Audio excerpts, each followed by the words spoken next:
The Innovators Network. Welcome to the Killer Innovation Show, the longest continuously produced podcast in history. Each week, Phil McKinney brings you the insights and strategies to amplify your creativity and innovation skills. Here's your host, Phil McKinney. Hello and welcome. I'm Phil McKinney. This week, we are reaching deep into the archive and bringing you one of our most downloaded shows. Enjoy. This episode is sponsored by Zoom. With Zoom, you can streamline your communication, collaboration, and creativity all in one place. Zoom is the market-leading platform that provides video meetings, voice, webinars, and chat across desktops, phones, tablets, and conference room systems. To learn more about Zoom and sign up for your free account, visit killerinnovations.com/Zoom.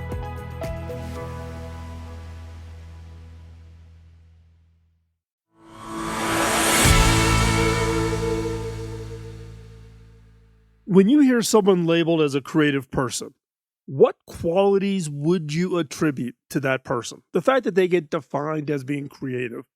What are those qualities? Now, these could include being thought of as an original thinker, or being able to paint or draw, or being able to come up with great ideas in a brainstorming session. We can boil creativity down to two main points. One, being a creative person, and two, having creative ideas. Creative people are those that can think of new ideas and create ideas that are new, useful. They result in some form of something new, in a process, a new product, a new service, an innovation. It all starts with the creative person. The creative person comes up with the creative idea. But what is so special about creative people? Creative people often have a sense of creative freedom, experimentation, which surprisingly many other people don't have. For creative people, not feeling creative is a foreign concept. It comes almost natural to some people. They don't know the meaning of creative blocks or creative setbacks. Rather, creative people take their creative genius as just a natural part of who they are. It just becomes something that is with them all the time. This makes creative people creative. This sense of creative freedom, an understanding that creativity is not just about producing creative things, a photograph, a new song, a new podcast, but also about creative in creative ways, such as experimenting with entirely new ideas, trying something that you've never done before. Maybe a painter starts doing photography, or a musician starts writing a book. Whatever that is, it's the creative people we tend to find are those that are willing to try new things. They're willing to be experimenters. Now, in order to be creative, it's not necessary to be born with some divine creative gene. It's not like, you got blessed with it and the person standing next to you did not. In fact, many of the qualities that make creative people creative can be learned and can be developed.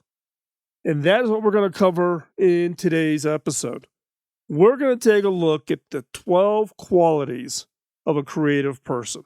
So if you're looking to increase your own creativity, start by developing some of the following qualities. Now, these qualities, as I walk through them, think about how you can practice them, how you can apply them to what you are doing today. So here are the 12 qualities of a creative person. Number 1, curious. Creative people are curious. They're always asking questions and looking for those new ideas. They're not content with the status quo. They want to know what's possible and how they can improve things. Things tend to be a real irritant to them.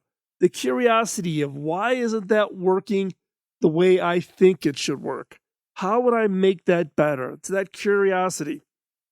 And this curiosity helps them come up with new ideas that lead to innovations. People who are not curious, who don't question the status quo, they're kind of content with the way things are, the way they are. They don't ever push themselves to think differently about maybe trying something different, doing something different. That's not how they're wired. They're not interested in new ideas. They typically are not the early adopters of some of the more recent innovations. They're not interested in different perspectives. They think everybody should be the same. It's almost like a cookie cutter life. They're happy sticking to what they know. So, quality number 1, be curious. Quality number 2, creative confidence. Creative people have creative confidence. Now, creative confidence, what is that? Well, it's the feeling that comes from deep inside when you just know in your gut, in your head, in every cell of your body, that what you are about to do or say or create is something new and original and right for that moment. Creative confidence is not the same thing as self-confidence, because creative people who lack creative confidence may still be self-confident, but they don't trust their creativity enough to let it guide them into uncharted waters. So if you're self-confident, you can be self-confident, but you can lack that creative confidence. That creative confidence that says, I'm going to jump into the deep end of this pool. I have no idea what's going to happen. Creative, confident people are not afraid. And they're not afraid to fail because they understand that failure is an unavoidable part of the creative process. They know that creative confidence is like a muscle. The more they use it, the stronger it gets. The more creative confidence you can build up, the more you're willing to step out and try those new things. Characteristic number 3, thick skin. Creative people need to have a thick skin. It's not enough just to be creative. You also need to be tough. You need to be able to take criticism and rejection and unafraid of failure. Creativity, that the process of connecting those dots in your head that comes up with that new great idea. Look, it's a solitary pursuit. You're sitting back, your subconscious is working, as we talked about recently about this subconscious serendipity, the random connections that happen in your head.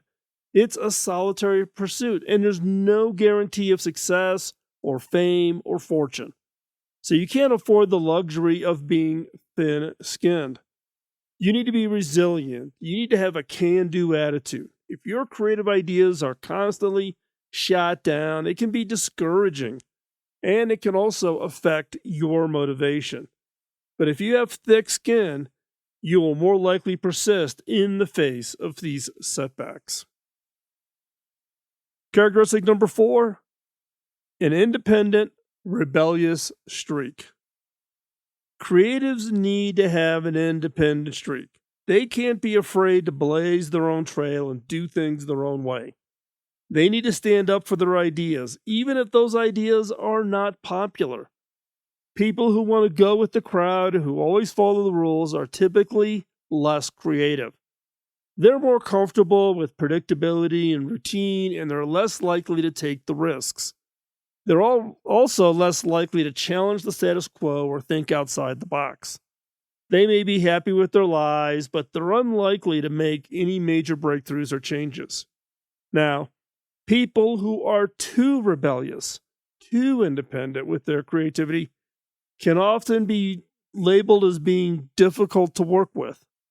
Their creative ideas may not be well thought out or workable, as the creator of the idea may be unwilling to change or adapt. They are so rebellious and so independent, it becomes almost an ego thing for them. It's this stubbornness sets in.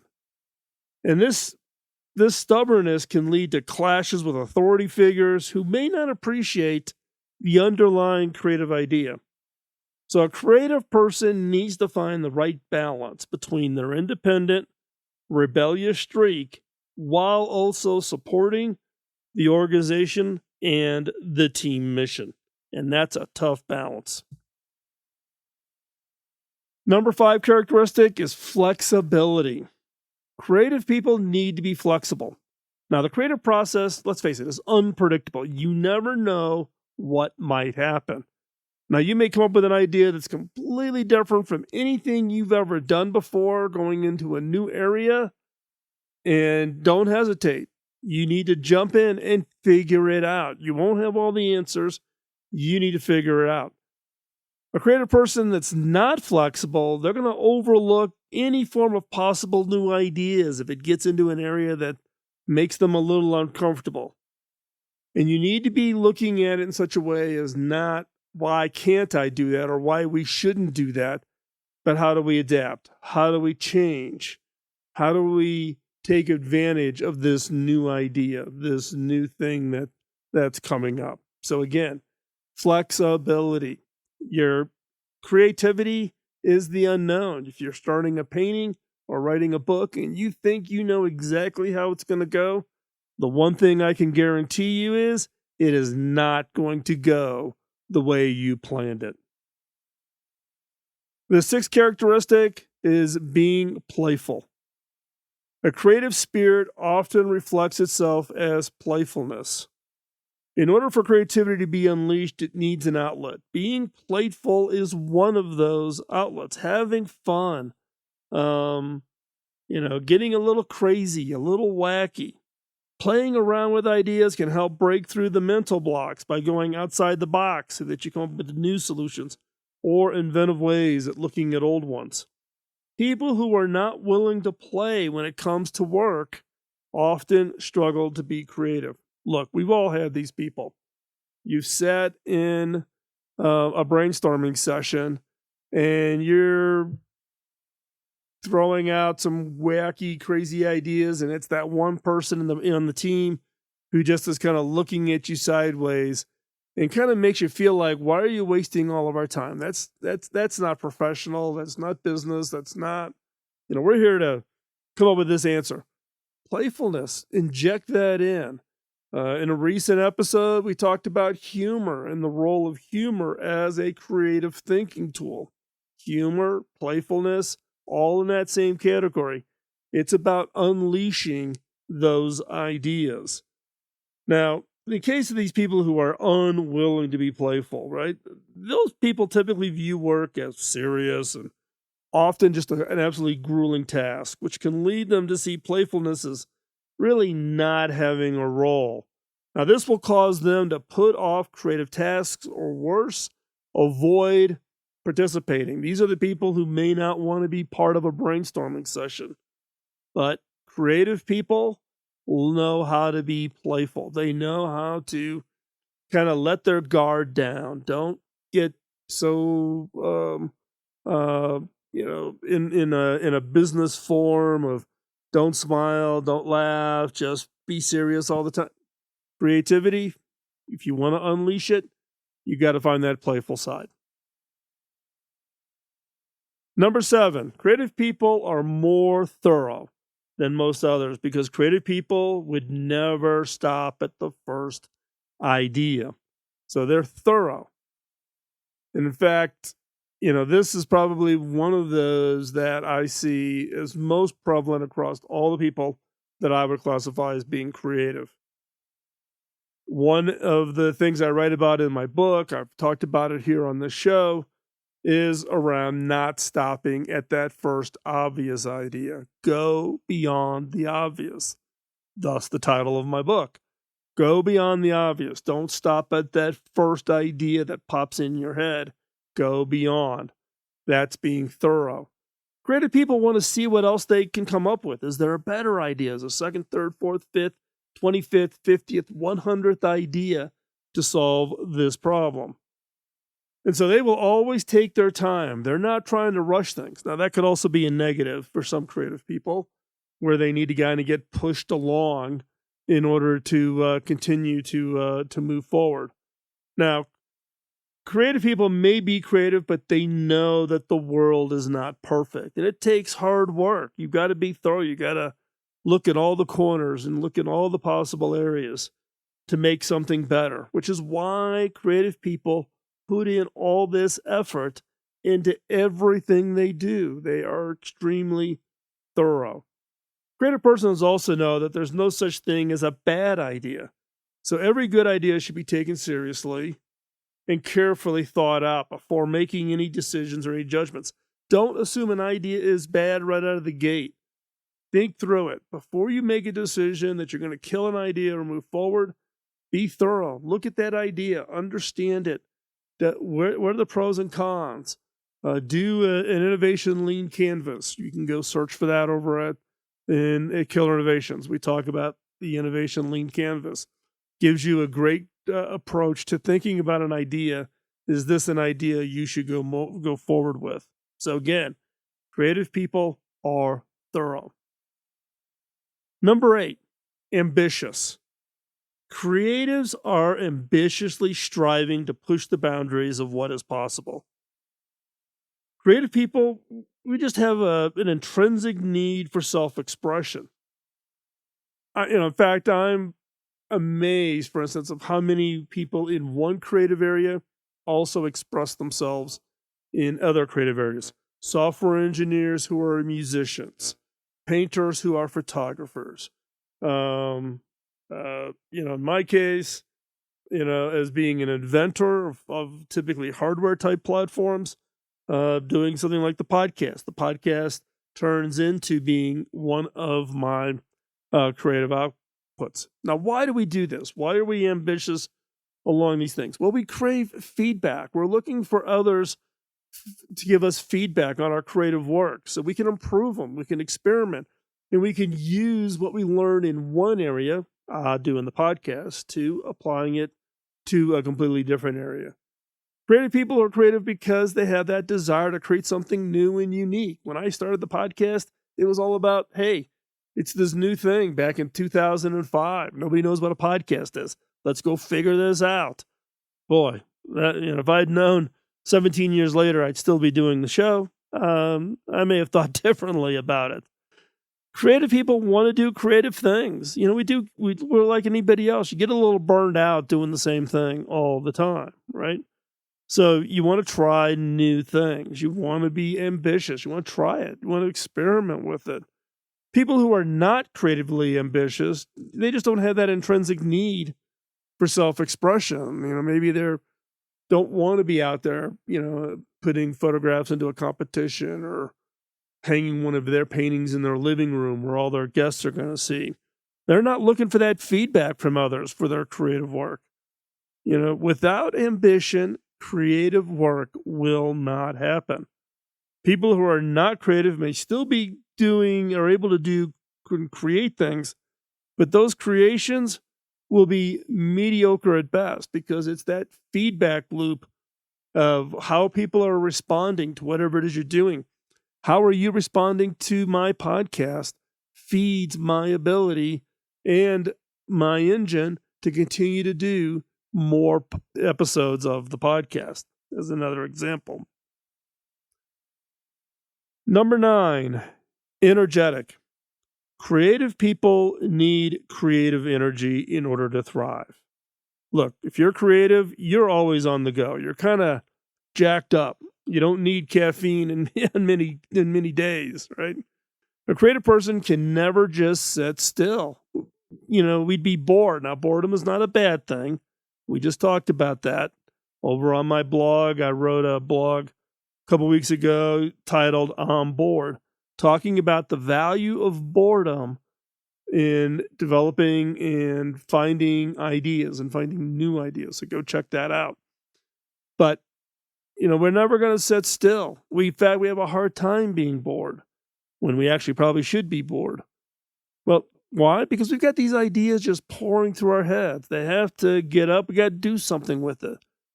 It'll be just frustrating to have all these great ideas in our head and we don't do anything with it.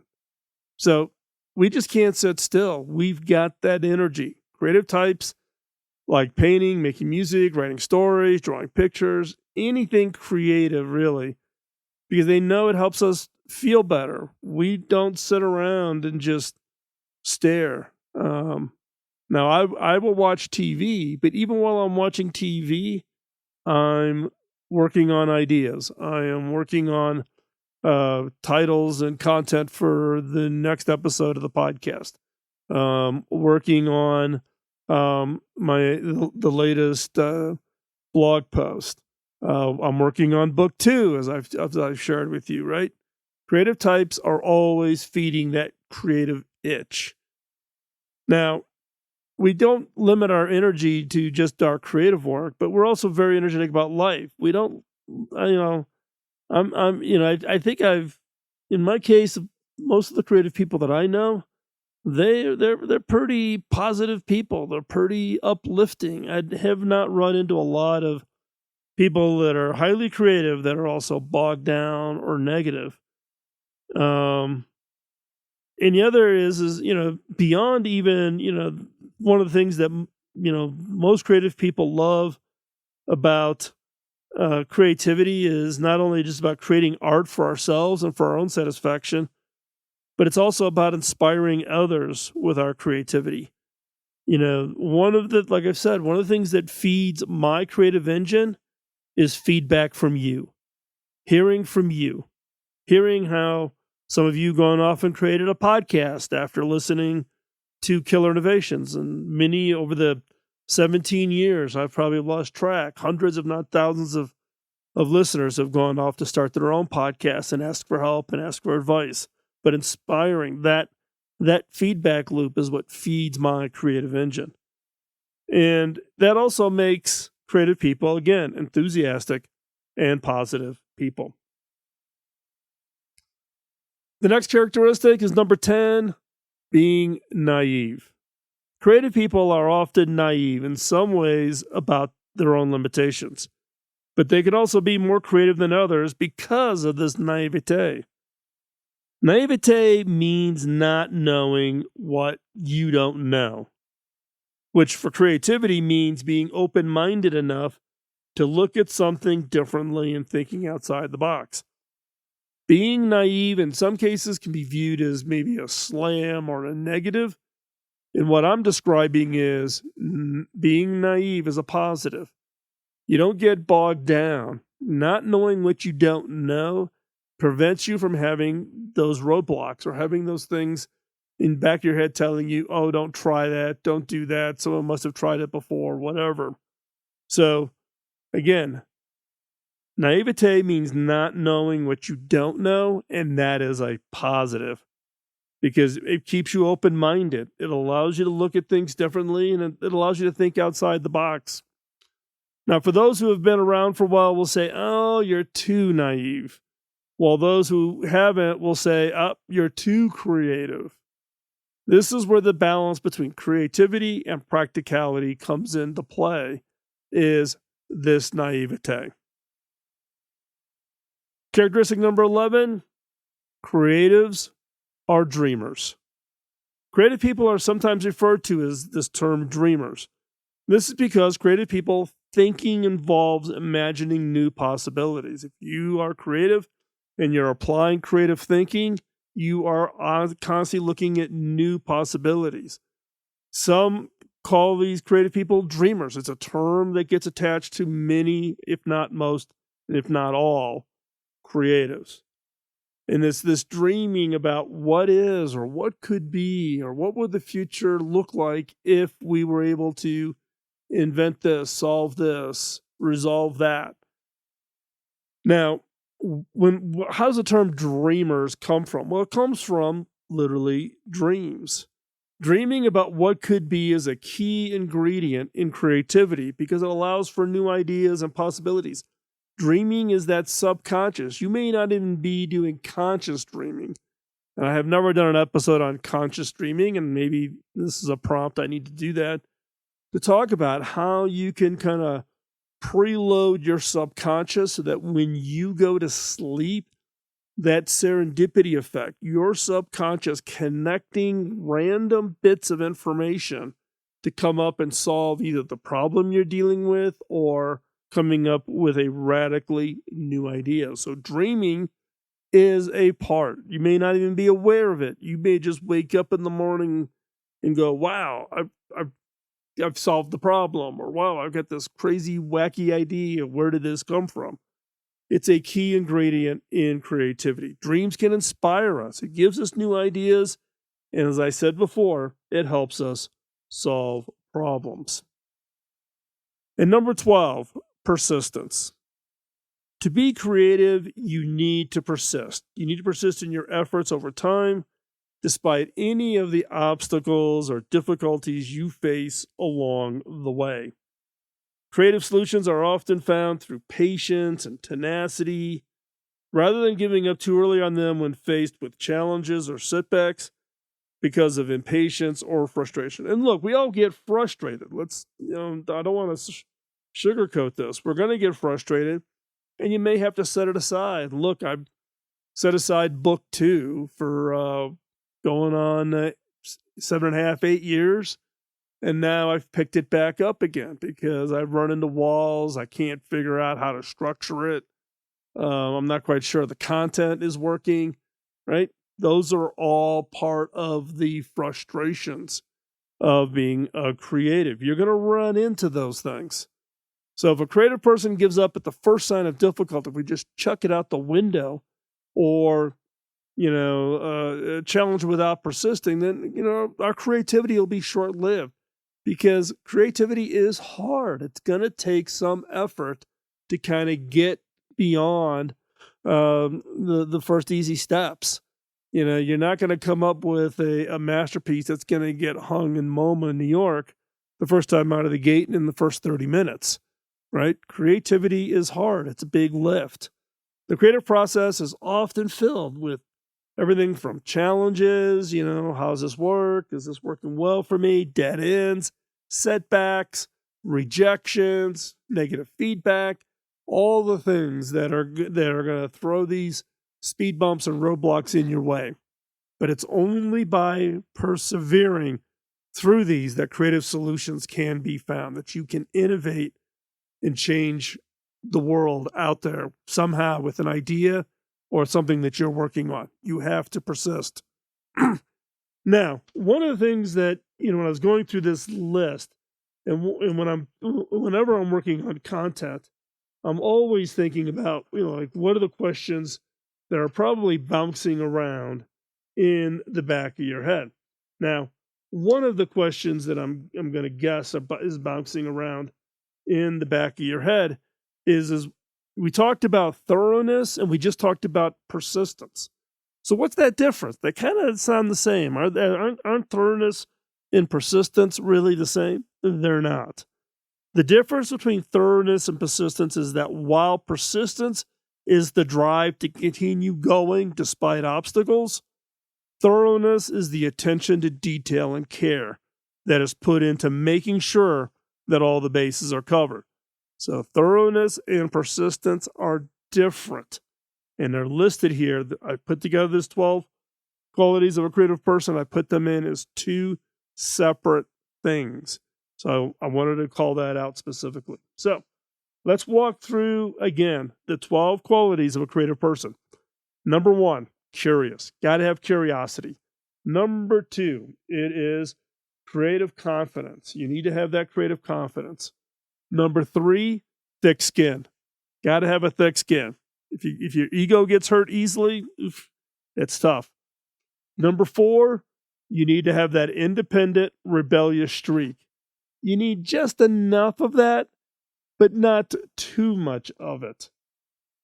Number 5, flexibility. You have to be flexible. Number 6, you have to be playful. You have to be willing to play, to uncover new ideas, to kind of break down the walls, the stuffiness of teams and organizations. Inject some playfulness. Number 7, you have to be thorough. You have to look at all the possibilities. You got to pay attention to the detail.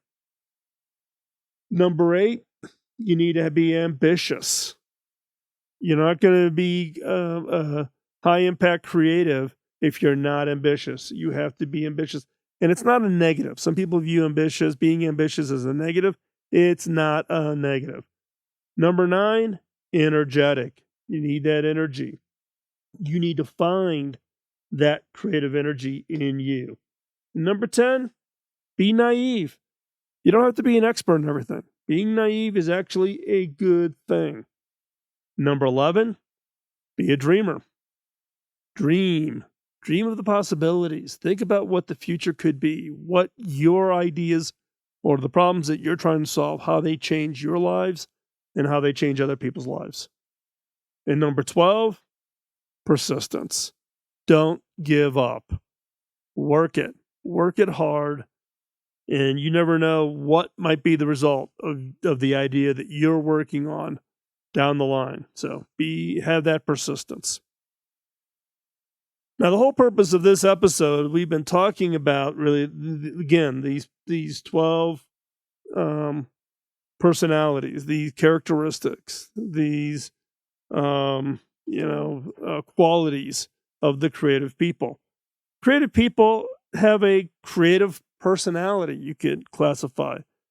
They are creative in their work. They're creative in their thinking. They're creative in the way they live. They just exude creativity.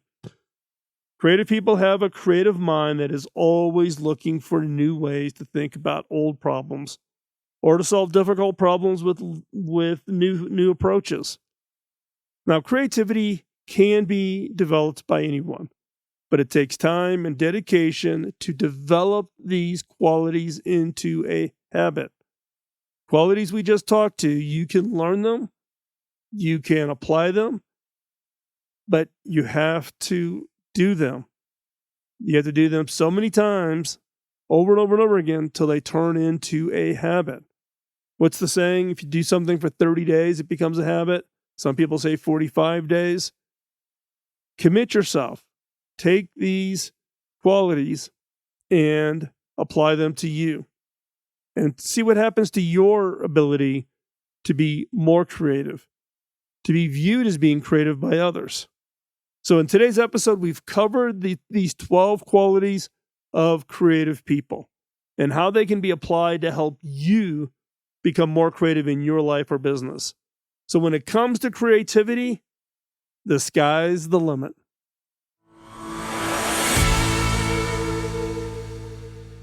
So which of the 12 qualities are the ones that, one, you think you're the strongest at? And which ones do you think you need to work on? Now, I can tell you of the 12, there's a number of them that I need to work on. I kind of get a little, maybe a little lazy sometimes. Don't quite have the perseverance, the persistence. I'm probably not as thorough as sometimes I need to be. I kind of looking for the shortcut to move on to the next thing. But today's show's just as much as it's for you, it's also for me, reminding me on those qualities that I need to work on and keep up the habit such that I can keep my level of creativity operating in top peak form. So with that, I want to thank you for taking time out of joining us for today's show. This has been a show that we have been working on for a little bit of time as we sat back and kind of thought about all the qualities and what makes up creative people. And hopefully you found the content beneficial and helpful. We'd love to hear your feedback on it. Drop us a note. You can send me an email at phil@killerinnovations.com. That comes directly to me. And again, I would ask, please let other people know, share, tell people about the show. When we started this podcast back in 2005, we did it in response to Bob Davis, my mentor. When I asked him how I could pay him back, he laughed. He goes, "There's no way you could pay it back. You have to pay it forward." This is my effort to pay it forward, to share with you over the experiences and lessons learned over my career as an innovator, an inventor, a technologist, a futurist, author, podcaster, a whole bunch of hats that I've worn, but wanting to share with you my experiences, what worked, what didn't work, my regrets, my successes, and my failures. And hopefully it helps you as you go through your own careers to avoid some of the pitfalls I fell into and to have great success with all of your creativity and all of your innovation efforts. So thanks again for taking the time out of the busy schedule. Really appreciate it. And we will talk to you real soon. Bye-bye. Podcasting nonstop since 2005, this has been the Killer Innovation Show on the Innovators Network. This show is distributed by the Innovators Network. For more information and other great shows and content, visit theinnovators.network.